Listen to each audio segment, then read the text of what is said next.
So what kick-started the third boy's powers? If we look at the location and time that his plane went down, we can make a pretty good guess. When the plane experienced the first anomaly, it gave an accurate report of its position to a control tower, due north of the Black Sea, 125 miles east of Kiev. Dead south on the Black Sea is Cyprus's Green Line. So the plane's position was directly north of the hospital where you'd been asleep for 9 years. And this anomaly was reported at exactly the same time that you woke up. The plane was enveloped in flame from the inside out. The fuselage burnt to ashes. There were no survivors, at least not publicly admitted. Your thoughts formed a synchronicity with the boy's psyche and were amplified inside his brain. That would have been more than enough to trigger his abilities. Your rage was like a big bang in his head, blowing the lid off his powers. The boy was then secretly moved to the lab outside of Moscow where Volgin was comatose. There, Volgin's thoughts resonated with the boy and he was awakened. Volgin became the man on fire, hell-bent on getting revenge on you. His instincts led him straight to you. Skullface knew Volgin from Operation Snake Eater, or perhaps from even before. Monitoring this pair of extraordinaries, he discovered the hospital and sent his assassin and XOF. Skullface was probably watching the situation from close by. Then, realizing how useful these two test subjects could be, he approached them. Reacting to Skullface's thirst for revenge, this time the boy let Skullface's will control Volgin. Volgin, at times driven by personal revenge, at times through Skullface's will, kept on moving, though his body was little more than dead meat. Perhaps there were moments where even your thoughts affected him as well. But without the boy's power, it was like the plug had been pulled from the socket. Everything was powered by anger, malice, revenge. This is how the end of the report sums things up. Both the third boy and the man on fire were originally test subjects of paranormal research for military applications, like telekinetically controlling the leader of an enemy nation and making him launch a nuke, or stopping the heart of someone on the wrong side of the Berlin Wall, experimenting with latent human abilities. They were used as tools of the Cold War. The boy's only crime was being born with unique gifts. But he was sacrificed on the altar of war. His life reduced to slavery under other people's wills. Turned into a living weapon with no will of his own. And eventually the only emotion he could feel must have been the desire to get revenge for the hand he'd been dealt. Boss, it's you that awakened the boy's powers. But there's more to it than that. I guess the anger emanating from you was something he could truly relate to. The CFA are gearing up for a large-scale attack against Angola's MPLA government. They're assembling an armored column to the north of Nova Braga Airport and will be ready to move soon. We've been contracted by the MPLA to put a stop to them. But the civil war will keep burning on, whether we accept this job or not. Another East-West proxy war with the communist MPLA on one side and the capitalist-funded CFA on the other. An endless seesaw of blood and violence played out in the hands of the superpowers. I had my doubts at first, but I think we should take this job. Skullface is gone, but Cypher still remains. Competition with rival PFs will only get more intense. For us to survive, we need to expand our organization and get strong enough that no one can threaten us. So our only option is to fight and grow, and fight and grow.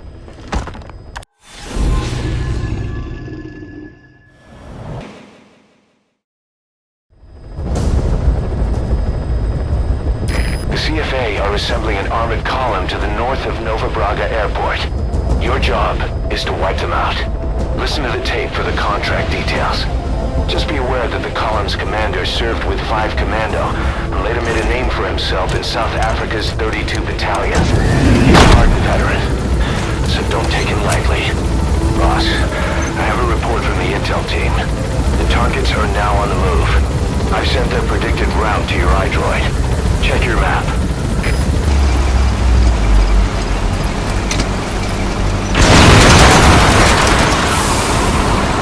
Boss, we have new targets. Check your iDroid for the details.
assembling.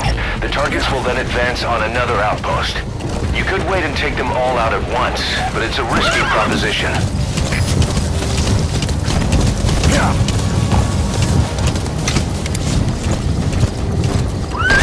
Whoa! That's an enemy gunship. Don't try to take down a gunship from the front. You won't win in a head-to-head shootout. Try to get behind it and take it down with missiles.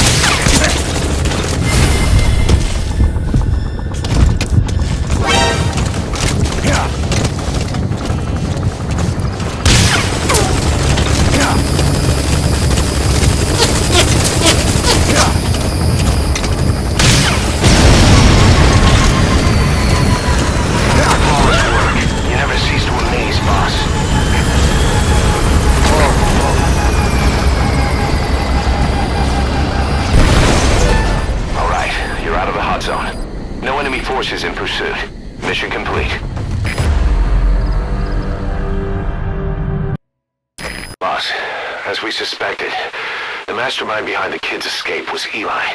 It's hard to believe, but apparently he'd been plotting an armed uprising against us. He could be hiding something else too. Ocelot's gonna press him for answers. Get back here as quick as you can.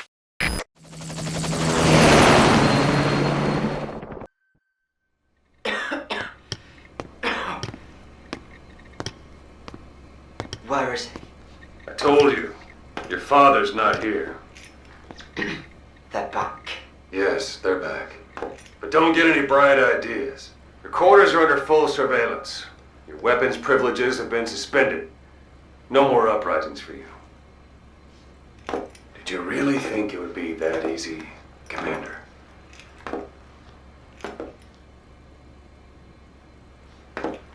You'll get your boys back. They'll even see the boss, too. But first, I need to know what you sent them to do. They wanted to leave. To their homelands. They wanted to go home. That's all. So they were just homesick then. Not quite. Militia warlords, PFs, the armies that murdered their families. Cousins, brothers, parents. They all had someone they wanted to kill.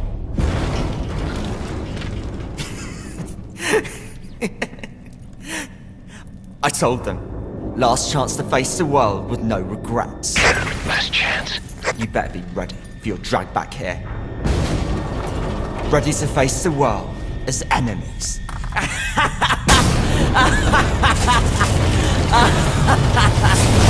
No!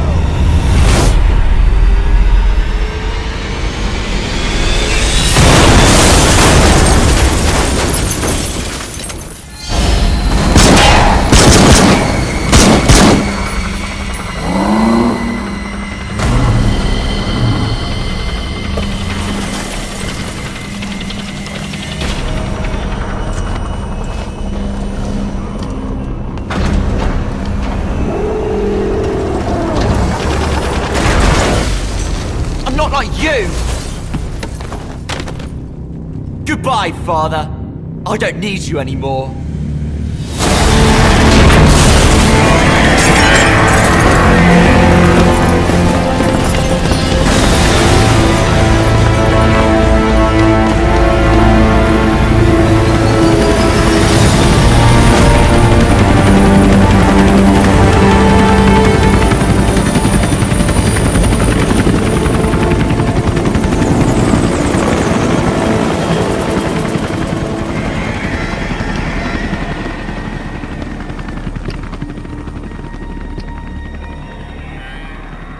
Was Ralph really an accident?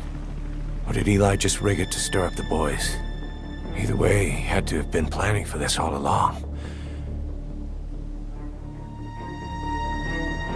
Bidding farewell to the world.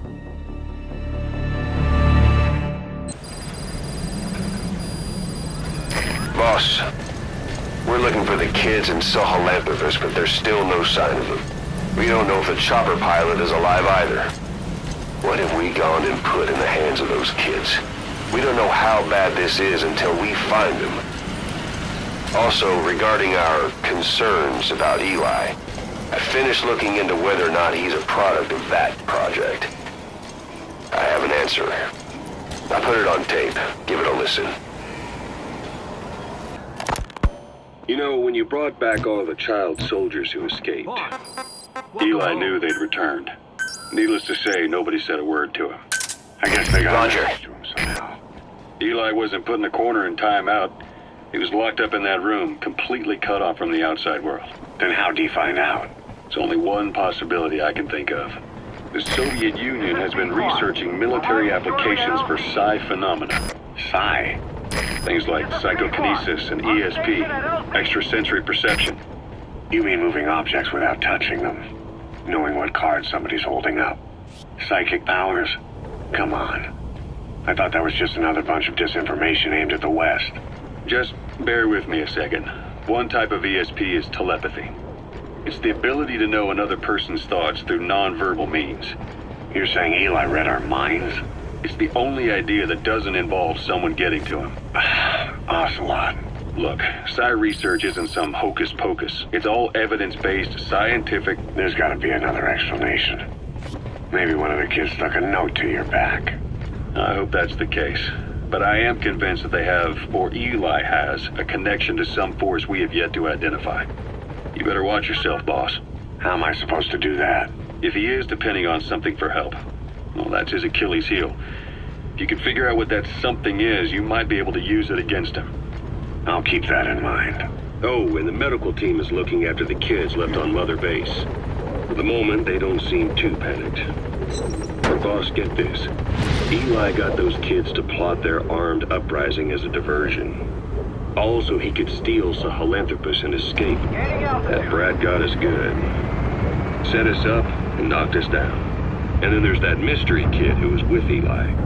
Those two working together, I'd say things won't be over for a long time yet.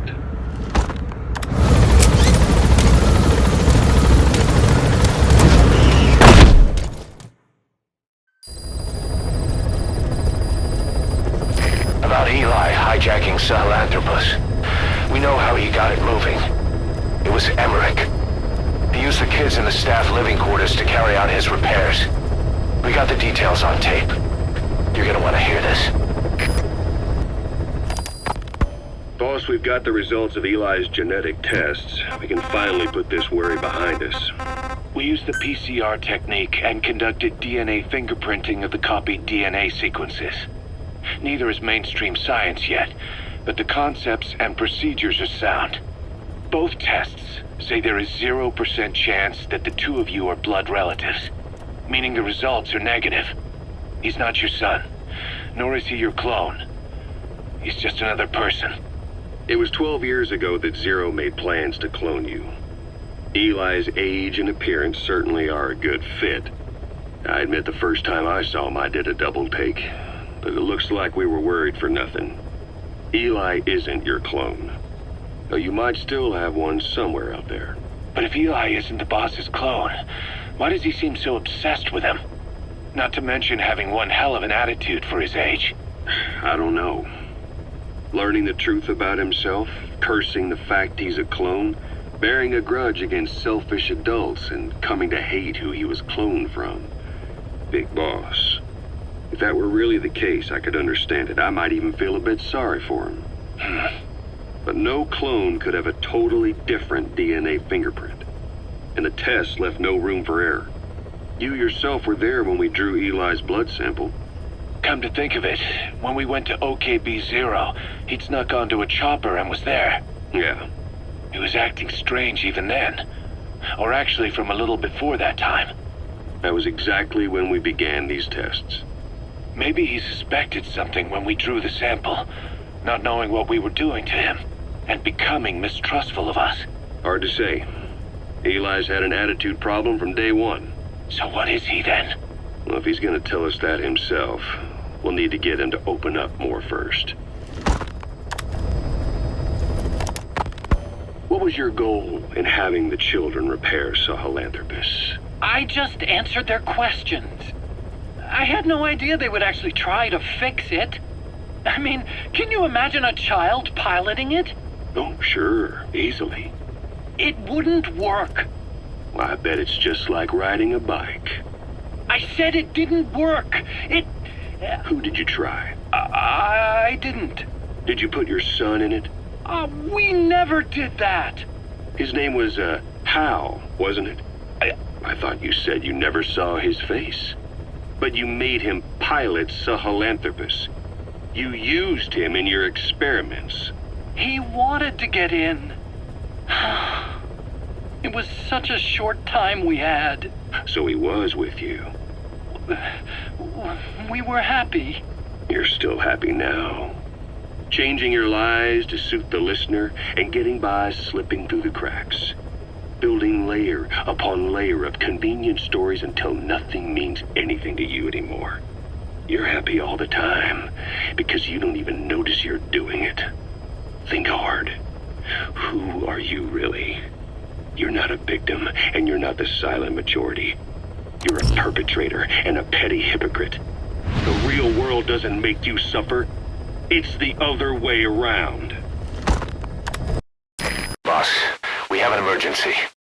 There's been another outbreak of the vocal cord parasites on the base. Several men are dead.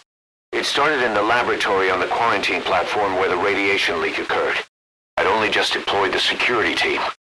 I've sent in a rescue team to help, but they haven't returned. Boss, I need you on this. Come back to Mother Base ASAP.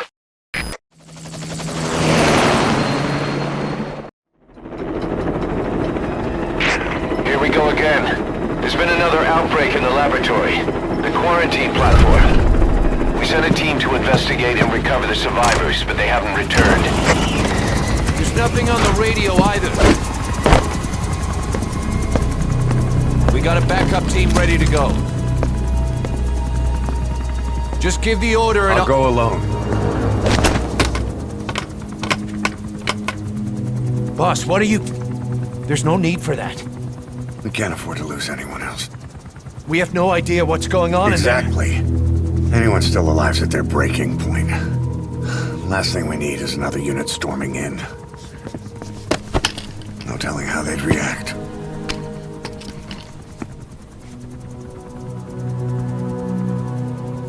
Fine. First off, check how much the infection has spread. Rescue comes next, after we know the situation. When you're ready to move, just use the iDroid.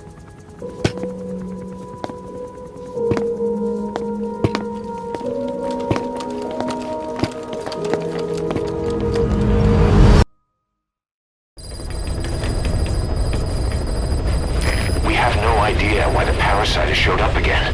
I thought we took care of it. We need more information. Find out what's going on, boss.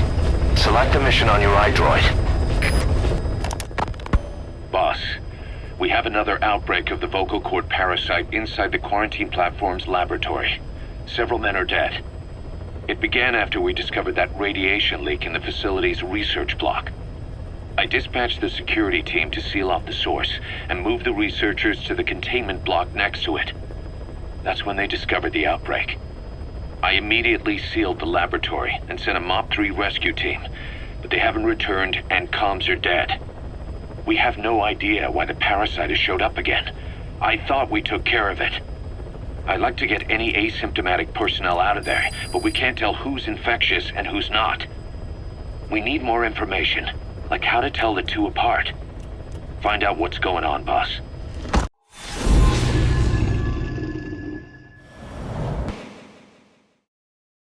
Boss, let's go over the situation again. We've got another parasite outbreak in the laboratory on the quarantine platform.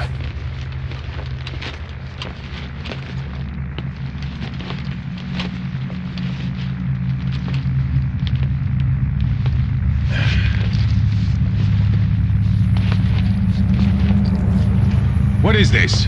No idea.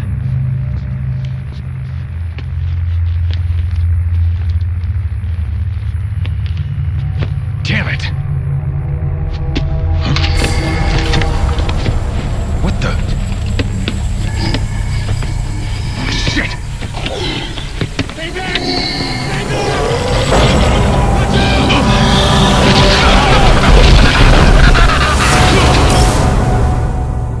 all the exits to keep it from spreading. No one's getting out. One of the researchers inside managed to isolate the parasite behind the outbreak. He faxed over his findings. Code Talker's analyzing them now. Why this new outbreak, despite our inoculation? This is still unclear. Introducing the Wolbachia to the infected prevented symptoms during the last epidemic. The parasites lodge in the victim's throat, forming a mating pair. But the Wolbachia turns the male to female.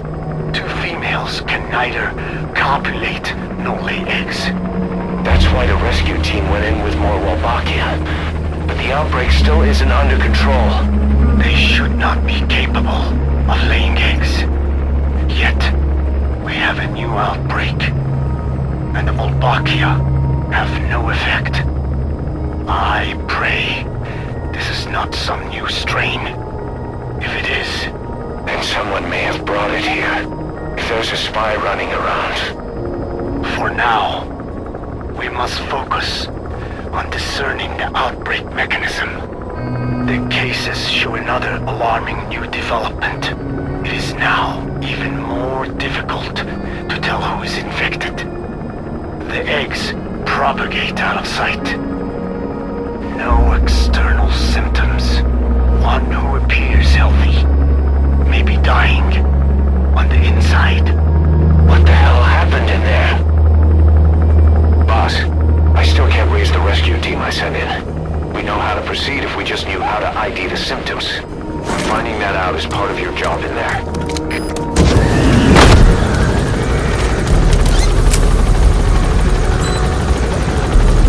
Head to the quarantine tent.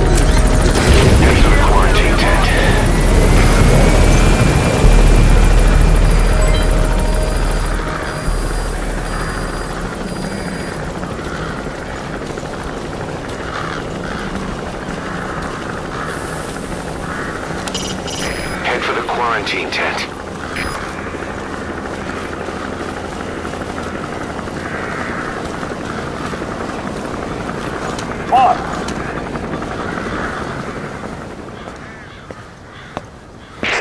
Hang on, Snake. We've just had a transmission from inside. Here's the audio. It all makes sense now. I win. Where's it coming from? Unknown. It cut off before we could get a fix. It all makes sense. Think he means the parasite? No way to know. But right now, that's all we've got. Hopefully he can tell us something. We'll have to close the tent behind you, boss. Don't think the infection's airborne, but...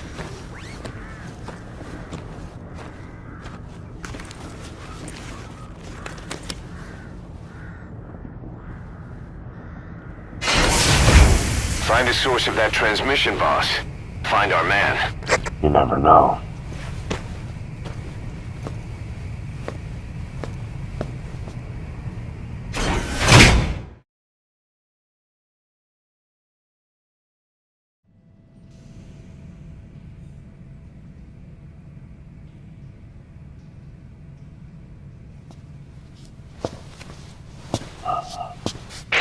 What is it?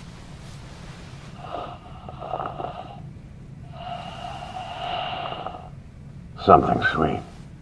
I can smell it even through the mask. The rescue team reported that too. Said it smelled like ripe fruit. We cannot allow the infection to spread. If anyone shows symptoms, you must put them out of their misery. That includes me.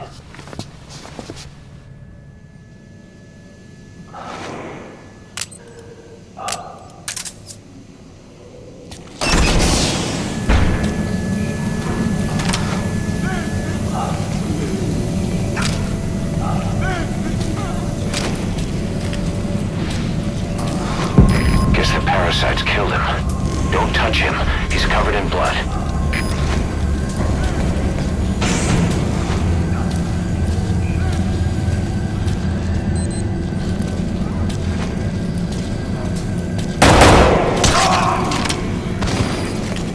Stay back! Stay back!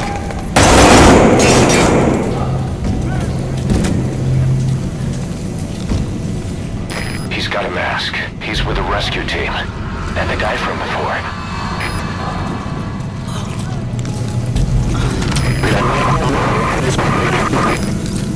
Was that more of the message? We'll try to clean it up. Help me. Help me. Help me.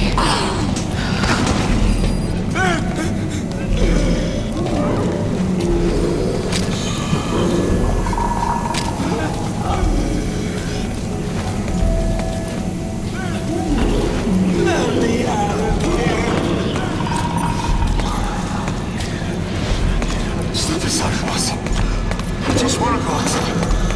I can't die in this hell. I'm not affected. I can't be right if I am. I don't want to go out like this.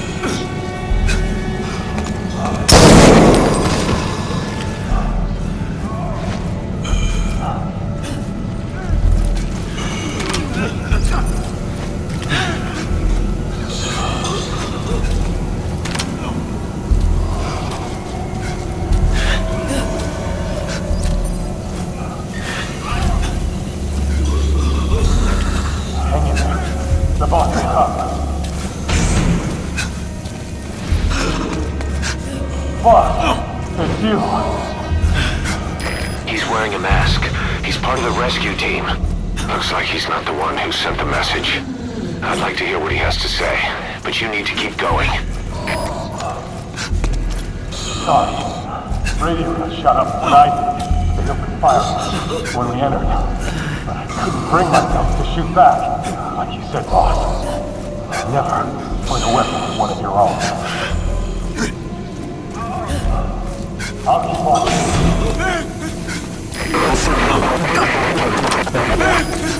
Another transmission.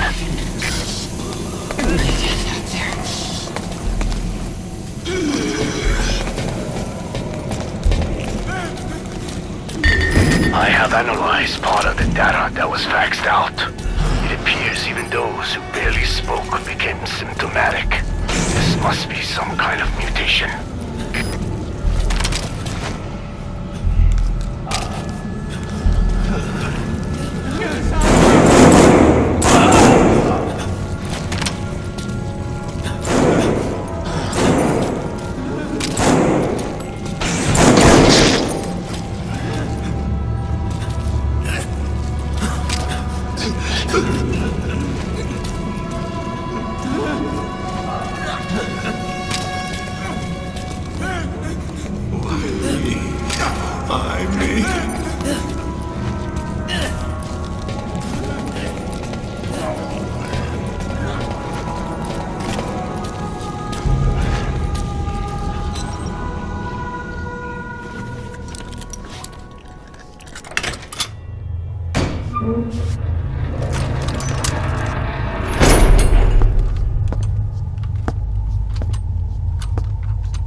What the hell happened? At least you're okay. What's going on? I win. I'm no snail.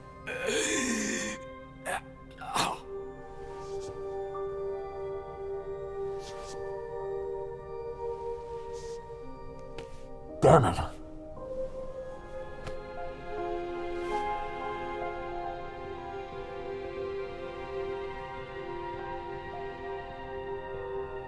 So he sent the transmission. Seems like he had a way of IDing who's symptomatic. But what was he trying to say? Snail. Yes, of course. It all makes sense now. Do not let anyone showing symptoms get outside.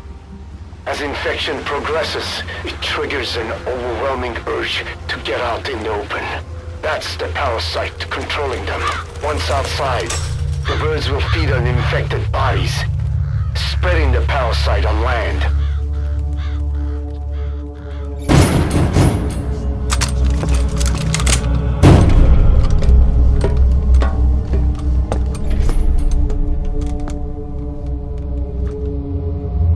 The whole world will be infested.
Shoot, boss!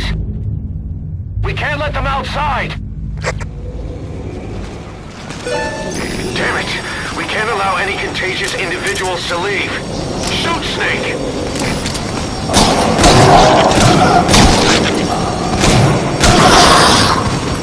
That's it. That's good.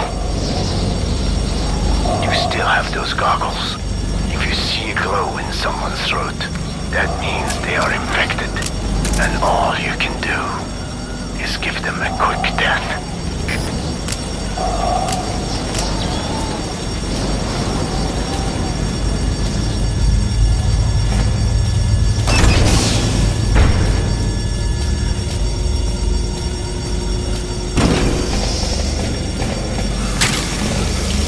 He's infected. Kill him, boss. We can't save him now.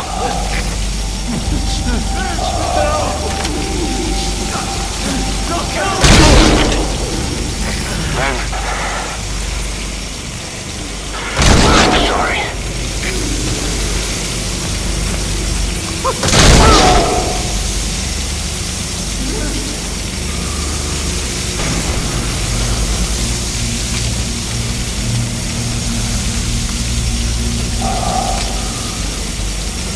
What?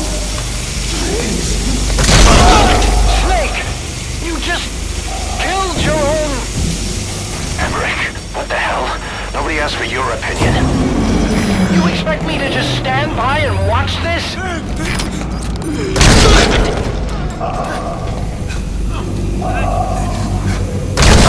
Are here to kill us!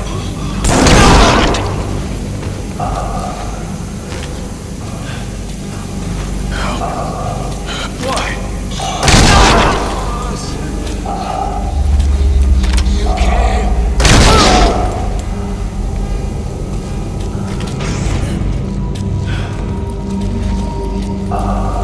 Boss!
Hang on, boss. Is he wearing a mask? He might not be infected. Examine him with those goggles.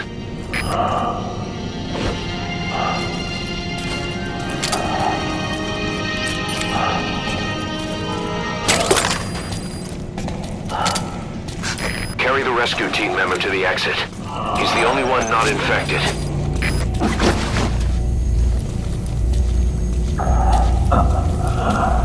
Thank you, boss.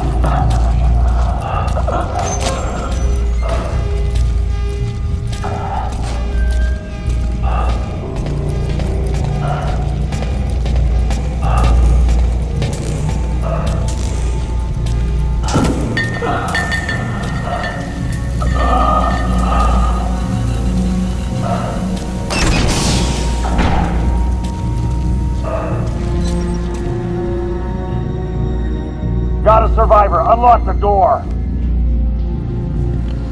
Wait. I don't think I made it after all. What? You just checked him. Could it have progressed this quickly?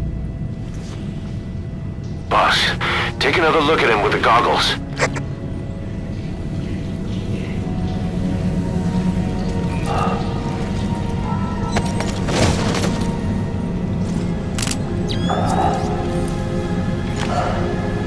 He is infected. I don't believe it. Maybe it got in through my wounds. They're waiting now. All of them. To do it.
There's nothing we could have done for them.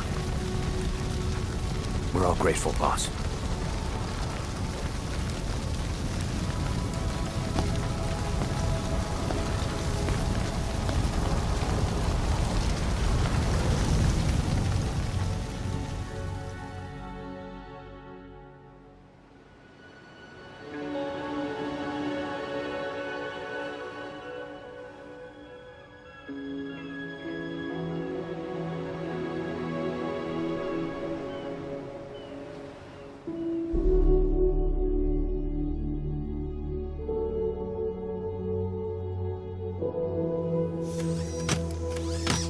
It's your fault!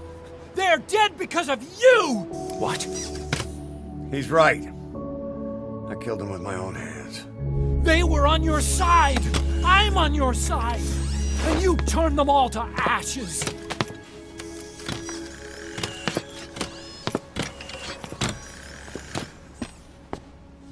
They wanted you to shoot.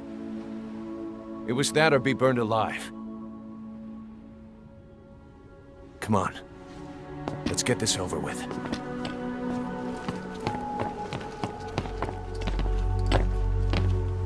Wait.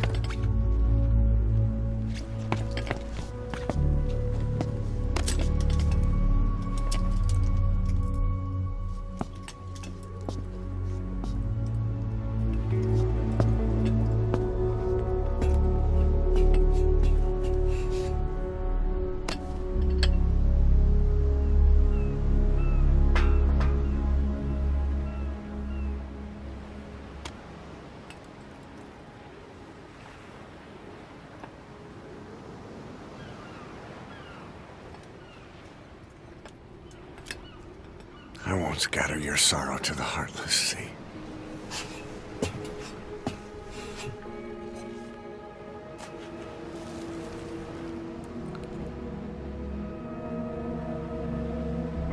I will always be with you. Plant your roots in me.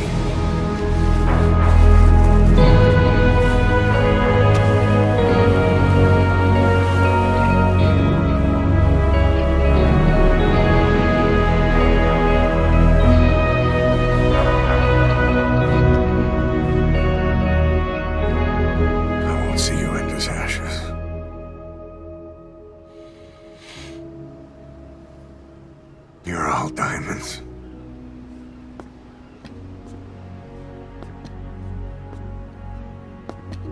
We're not burying them at sea. What then?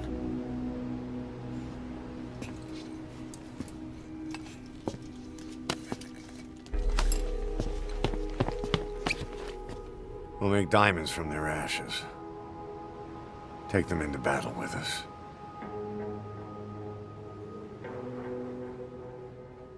A shining light to our brothers in arms, even in death.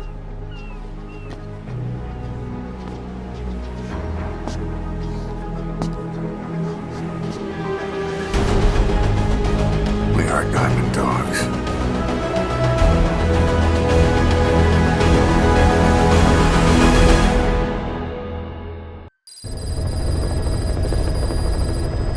Boss, I don't know how you do it. All I could do was obsess over revenge, doubting my comrades along the way. But even after all we've accomplished, the phantom pain never let up. If anything, it just got worse. But you understood that from the start, didn't you? From the moment you opened your eyes in that hospital, you knew it wouldn't go away. That you've been fighting the pain and confronting your phantoms the whole time. Knowing full well the battle would never end, not till the day you die. I respect that now, more than ever. It's an honor and a privilege, Big Boss. Well, Doctor, I have the report on the incident at the quarantine facility. Assuming the vocal cord parasite underwent a mutation. The only plausible explanations are exposure to some high-concentration mutagen or radiation. As you know, some of the staff at the quarantine facility were infected with the parasites. The Wolbachia prevented them from copulating, but the parasites themselves can't be removed from their host's vocal cords. Once you're infected with Skullface's parting gift, you're stuck with it. The researchers regularly used X-ray equipment to monitor the parasites in their throats. No problem there, they kept a close eye on the radiation doses. But that equipment didn't just give off X-rays. It was also emitting beta rays. Even though that's unnecessary for the scans. See, beta rays have far worse effects on DNA than X-rays. Meaning the only logical conclusion is that someone added in a beta ray emitter to trigger a mutation. Those beta rays leaked out from inside the equipment. Because the emitter was retrofitted, the shielding was inadequate. And the person who ordered and inspected the equipment was you, Doctor. That makes you the only person with the opportunity to install that emitter. So now you're saying I sabotaged medical equipment for some wild plan to make the vocal cord parasite kill everyone? Or maybe you thought it'd reveal a way to treat the parasite without using the Wolbachia. With that much to barter, I suppose some people would welcome even a pathetic cur like you. Just stop it! You'd have no shortage of buyers, but most would be happy with just the parasite. You wouldn't need to offer anything else. However, if that buyer already knew about the parasite, they'd also know that by itself, it's no longer the ultimate bargaining chip it once was. To sell to that buyer, you need to throw in a bonus. A way to one-up it. There's only one buyer who'd be after that. Emmerich, we record all communications on Mother Base. That includes radio transmissions to and from homemade devices. You've been in frequent contact with people in America. A private biotech company. A client of which is DARPA. And they are connected to Cypher. You made a deal with Cypher. You offered them a new parasite in exchange for your safety. This is the only place in the world where the vocal cord parasite still exists. And you used it as a testing ground. Tried to resurrect their bioweapon. But your plan to obtain the parasite has failed. Your bullshit ends now. And don't think you're leaving here alive.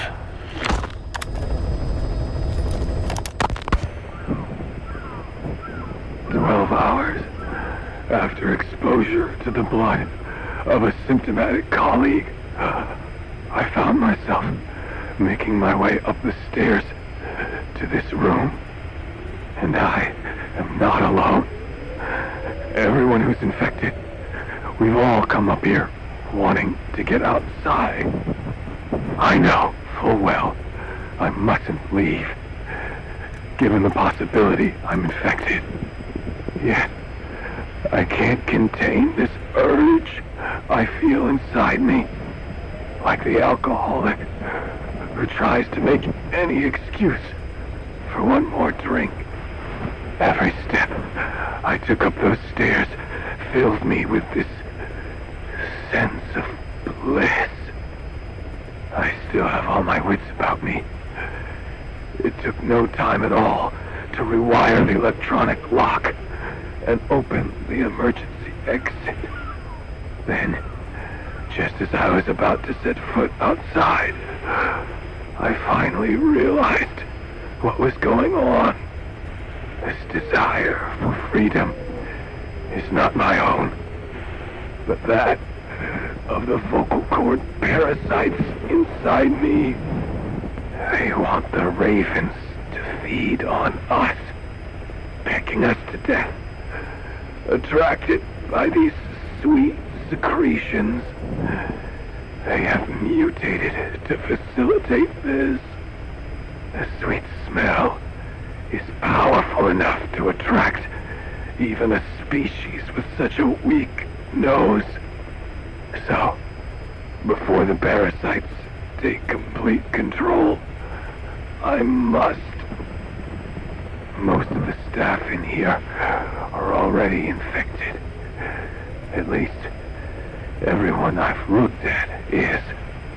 Infection with this parasite causes a high fever in the pharynx, I have modified a pair of night vision goggles to react only to this temperature range. With these goggles, you can identify who is infected. Other infected will, like me, feel compelled to make it outside. If the ravens get their meal, they'll head for land next. That cannot be allowed to happen.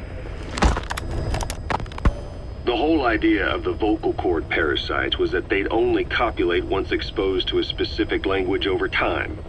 But the parasites infecting our men in the laboratory laid their eggs straight away. The larvae were eating their lung tissue almost immediately. What kind of mutation was it? Those who were infected and cured still carried the vocal cord parasites in their throats. They were still there, but the males had been rendered female by the Wolbachia, and copulation could not occur. So we thought, but it is the Wolbachia that mutated. Not the parasites? You remember I told you the Wolbachia attempts to maximize its number of female infected hosts? Yes, hence the male-to-female transformation. Precisely. But other Wolbachia strains use different methods. Cytoplasmic incompatibility, killing the males, and parthenogenesis. Parthenogenesis? Aphids? Aphids use that to reproduce via females only. Very good. The females lay their eggs without a male present, creating clones of themselves in explosive numbers. Parthenogenesis was originally a means for an organism to take maximum advantage of abundant resources by increasing its numbers. Certain strains of Wolbachia force this to occur, to create more and more infected females. And that's why our men develop symptoms in the blink of an eye.